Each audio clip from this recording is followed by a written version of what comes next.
আসসালামু আলাইকুম। ঝটপট রেসিপিস বাই রানী। আজ আমি আপনাদের সাথে শেয়ার করছি চিংড়ির মজাদার ভুনা। চিংড়িগুলোকে আমি সুন্দর করে কেটে ধুয়ে নিলাম। দুটো বড় সাইজের পেঁয়াজ কুচি কুচি করে কেটে নিলাম চিংড়ি মাছ রান্নার জন্য। একটা ফ্রাই প্যানে তেল দিয়ে তেলটা কিছু গরম হলে কুচি পেঁয়াজগুলো ফ্রাই প্যানে দিয়ে দিব। পেঁয়াজগুলো কিছুটা ভাজার পর আমি চিংড়ি মাছ অ্যাড করব। চিংড়ি তো আমি বাচ্চাদের জন্য করি, এর জন্য চিংড়িটা আমি আগে ভাজি না। আগে ভাজলে আমার কাছে চিংড়িটা একটু শক্ত হয়ে যায়।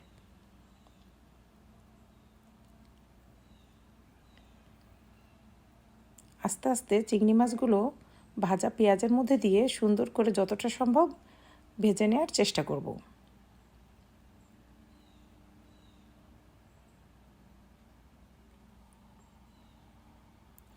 এখানে আমি লাল পেঁয়াজ অ্যাড করেছি, এর জন্য পেঁয়াজগুলো কিছুটা কালচে কালার দেখা যাচ্ছে। জানি না, লাল পেঁয়াজগুলো আমার কাছে খেতে বেশি ভালো লাগে। করছি 1 চামচ পরিমাণ মরিচের গুঁড়ো,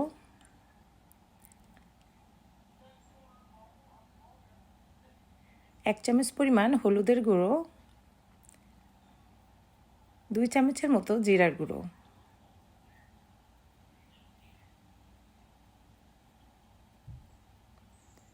কিছুটা পানি দিয়ে দিব, লবণ দিয়েছি স্বাদ মতো।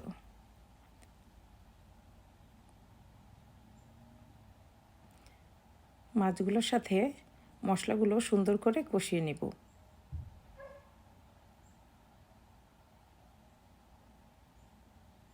এখানে আমি কয়েকটা কাঁচামরিচ অ্যাড করলাম।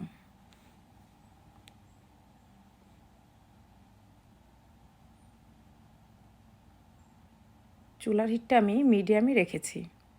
এখন আমি অ্যাড করছি দুটো ছোট ছোট সাইজের টমেটো। চিংড়ি মাছের ভুনার মধ্যে টমেটো অ্যাড করলে আমার কাছে চিংড়ির যে গ্রেভিটা হয় সেটা খেতে একটু বেশি ভালো লাগে। আপনারা ইচ্ছা করলে টমেটো স্কিপও করতে পারেন। এখন আমি চুলার উপর কিছুক্ষণ রেখে ভালো করে জাল করে নেব। আলহামদুলিল্লাহ, হয়ে গেল আমার মজাদার টমেটো দিয়ে চিংড়ি ভুনা। চিংড়ি মাছগুলো কিছুটা ঠান্ডা হলে আমি একটা ডেকোরেশন পাত্রে তুলে নেব পরিবেশনের জন্য।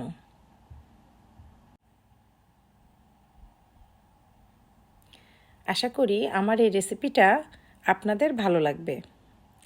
যদি এই রেসিপিটা আপনাদের ভালো লাগে, বাসায় ট্রাই করবেন এবং সাবস্ক্রাইব করে আমার সাথে থাকবেন। দেখা হবে নেক্সট কোনো ভিডিওতে। সে পর্যন্ত ভালো থাকবেন। আল্লাহ হাফেজ।